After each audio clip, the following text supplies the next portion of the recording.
You want to support Roland Martin Unfiltered? Be sure to join our Bring the Funk fan club. Every dollar that you give to us supports our daily digital show. There's only one daily digital show out here that keeps it black and keep it real as Roland Martin Unfiltered. Support the Roland Martin Unfiltered daily digital show by going to RolandMartinUnfiltered.com. You can make this possible. All right, folks, a number of times on Roland Martin Unfiltered, we've told you about what has been happening here in St. Louis. You had two African Americans who are the chief law enforcement officers here. Of course, you have Wesley Bell, who is district attorney. You also have Kim Gardner. White folks here have not been happy as a result. We told you about those assistant DAs who decided to join a police union to all of a sudden unionize when the brother comes in as DA. Then, of course, Kim Gardner has been fighting folks over the Lamar Johnson case, trying to get this. Look, she's established that he did not commit this crime. Attorney General of the state, others stopped him from doing her job. Well, earlier this week, we told you about the federal lawsuit that she filed against a number of entities using a law that goes back to 1871. Well, of course, I was here in St. Louis for the MLK program sponsored by the St. Louis Urban League and St. Louis University, as well as the company Centene Corporation. So, being here, why not talk to Kim Gardner? She joins me right now on Roland Martin Unfiltered. How you doing? How you doing? Thank you for having me. Glad to have you here. So, when were you first elected? 2016. Okay, so it's been 4 years. It is as if you have been under this continuous assault, fighting with folks, having to go to court just to do the job you were elected by the people to do. Well, I mean, when you're a reform-minded prosecutor, as we are the rare, I was the first African-American female ever to be elected in the circuit attorney's office. I was the first African-American in the St. Louis region. So when you are the first, you have challenges. But this is why this lawsuit is so important, because day one, there has been a powerful few who have decided to silence the will of the people, and that's what this lawsuit is about. And even before you filed this lawsuit, I mean, you know, this back and forth, questioning whether you had jurisdiction to do the job that the previous attorney was able to do unimpeded. I mean, it's funny that, you know, when you hear other reform-minded African-American female prosecutors talk about somehow our discretion is always criticized. It's always kind of how do we have to ask for permission to do our job? And it's kind of important to note, why is it that when this office existed since 1871, a prosecutor's discretion has been so important to the local jurisdiction? No one has tried to impede or usurp that discretion, but now all of a sudden when you have reform-minded prosecutors, are we so comfortable to try to chip away and take their discretion? And it's not just, frankly, people in this city who are doing that. You've had Attorney General William Barr, who has gone after reform-minded prosecutors. Donald Trump has done so as well. Them essentially saying that that y'all are the problem. You're going to cause an increase in crime across the country. So you now have, again, the Attorney General of the United States and the President questioning whether or not you should be able to do your job. What's as much as devastating as that is for them to even say and signal to reform-minded cities who have reform-minded prosecutors that somehow, like you said, that we are creating the violence in our communities.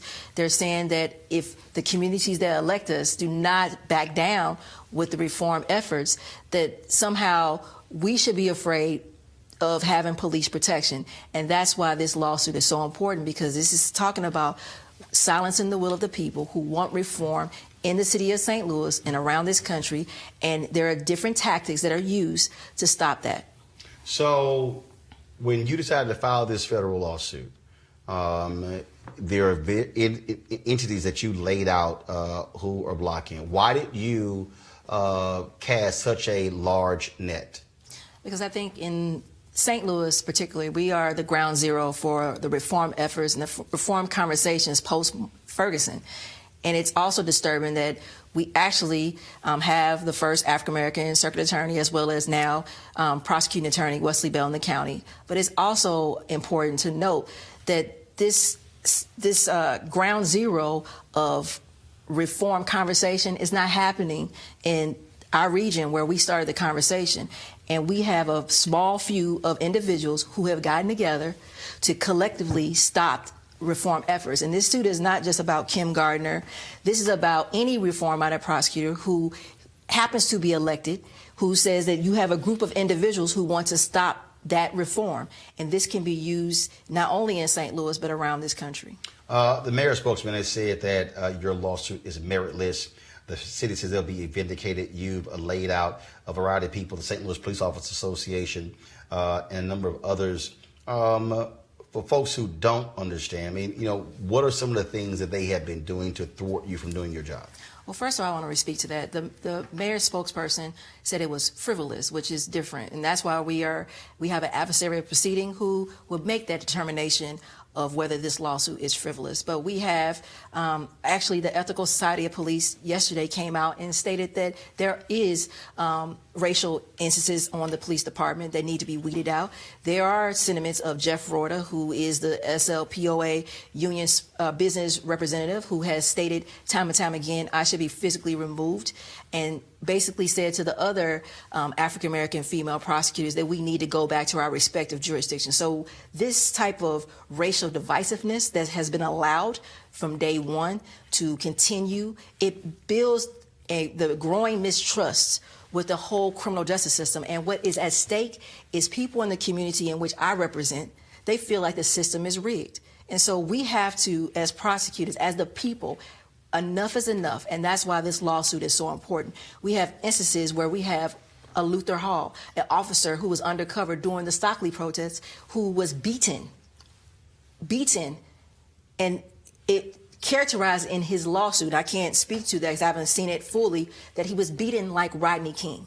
And he's an African-American police officer. He was undercover, so they didn't know who he was. So we have some issues. I'm not saying that every hardworking men and women in the St. Louis Metropolitan Police Department is racist, but there are some issues where there are individuals that have done some racist things, like the Plainview Project. We also are in the news for that, where we had 20-something officers who had put out on Facebook certain racial, homophobic type of Facebook messages. That is a problem. And I ask the people of the city of St. Louis want us to, one, hold officers and anyone accountable who breaks the law. And this suit is about equal protection for everyone under the laws of not just this state, but this country. A group of black female prosecutors certainly came together, held a news conference, wrote an op-ed in support of you. And folks, check this out. So Marilyn Mosby's office, she's the Baltimore State's attorney, they released this audio recording after they held a news conference earlier this week of one of the most vile things you heard, targeting her because she dared to stand up in support of Kim Gardner. We're going to play this for you, so listen to this, folks, and just be aware of the language you're about to hear. How dare you come to St. Louis and say you got the back of that lousy bitch, State's Attorney Kim Gardner? She is just like you. That's why. Birds of a feather, bitches. That's what you are.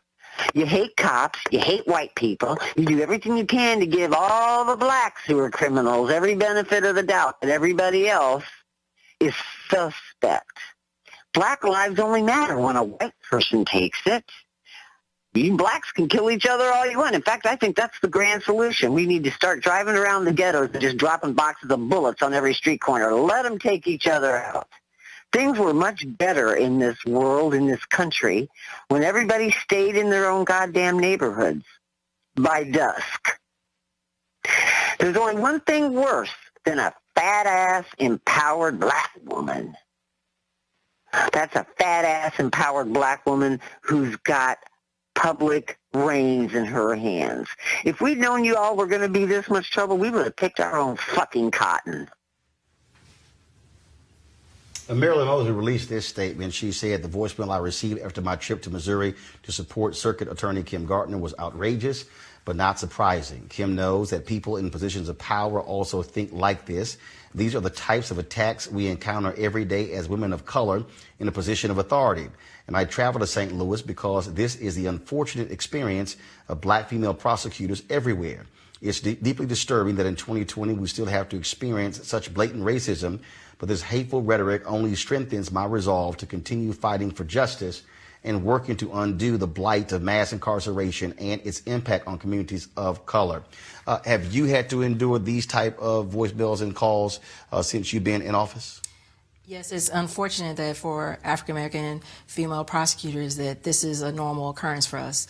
I've been called everything under the sun. I've been called racial epithets that I've never even heard of. I was stopped on Christmas Eve because I had no lights on. I was held for over 15 minutes.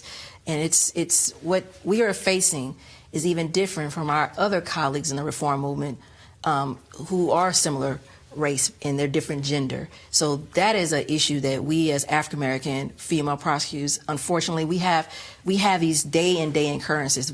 People feel entitled to talk about us in ways that is not only just sexist, it shows that we need to do better in our communities, and we have to understand that when you have a Jeff Rorter in my jurisdiction, for example, who gets on a radio station and says I should be removed by force, and this is someone that people listen to and put on in the media to act like he is some kind of authority on a lawful police officer. He is a fired police officer for making a false police report. So he is not credible at all, but that is somehow someone that they turn to, some people, not all people in the police department, but he is the business manager. I asked why. Why is he's there? He's so racially divisive. It says all kind of things unchecked without any repercussions. But what is at stake is I know individuals who say we can't get a fair shake in the criminal justice system. It makes it difficult for prosecutors to hold anyone accountable that preys on their community when they don't trust the whole system. It's not just police, it's the whole system. And his words cause more harm for police officers who put their life on the line every day to do the job, to protect and serve. And there's a lot of good police officers, but we cannot allow the powerful few to do these things. We cannot stop the reform efforts that the people of the city of St. Louis and now St. Louis County have said we want. And that's why this suit is so important, because it is in Missouri, 1 in 3 African-American men will have some kind of brush with the criminal justice system. Mm-hmm. We have in this state alone, 91% of the people stopped and searched in this state are African-American or people of color. We also have a police statistics that came out in 2016 by the Ethical Society of Police saying over 80% of the arrests in our jurisdiction alone are African Americans or people of color. So tell me, we have to do better. We must do better. It's about justice. Last question. Do you believe that they're trying to force you to resign? And obviously, you're not going to give them that satisfaction. What they're trying to do is intimidate. They're trying to make an example, because this is what they're doing, and that's why this suit is so important. This is saying if you try to reform the system and you go against the status quo, we will make an example. We will make you an example of a night ride, and we know what that is. How dare you try to implement the reforms that the people put you in place? So it's not about a Kim Gardner, whether I'm here or not, and hopefully I am here. But I want to make sure that a Kim Gardner can come behind and continue this work, because this is not about just Kim Gardner. This is a civil rights movement. This is the right thing to do to address the broken system that we all know we need to fix. Mass incarceration has not made us safe. We need to look at how we are smart on crime, not just tough on crime. And we do not have a good track record of locking everybody up. Kim Gardner. Thank you so much. Appreciate it. Thanks so much. We'll keep covering this. All right. Thanks a lot. You want to check out Roland Martin Unfiltered? YouTube.com/Roland S. Martin. And subscribe to our YouTube channel. There's only one daily digital show out here that keeps it black and keep it real. It's Roland Martin Unfiltered. See that name right there? Roland Martin Unfiltered. Like, share, and subscribe to our YouTube channel. That's YouTube.com/Roland S. Martin. And don't forget to turn on your notifications so when we go live, you'll know it.